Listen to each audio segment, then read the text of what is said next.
Smart city అని చెప్పుకుంటున్న రాజధాని ప్రాంతంలో పారిశుద్ధ్య కార్మికుల పరిస్థితి అత్యంత దయనీయంగా ఉందన్నారు సిఐటియు నేత రవి.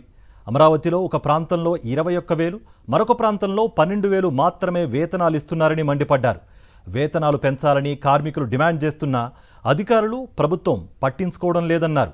పారిశుద్ధ్య కార్మికులకు వేతనాలు వస్తున్నాయన్న సాకుతో సంక్షేమ పథకాలకు సైతం ప్రభుత్వం నిలిపివేసింది. 9 సంవత్సరాల నుంచి వాళ్ళు రాజధాని అమరావతి నగరంలో పారిశుద్ధ్య కార్మికులకు పనిచేస్తూ ఉన్నారు. వాళ్ళకి ఇస్తూ ఉంది 12,000 రూపాయలు మాత్రమే. వీళ్ళు 21,000 ఇక్కడ మున్సిపల్ కార్మికులకి ఇస్తూ ఉన్నారు.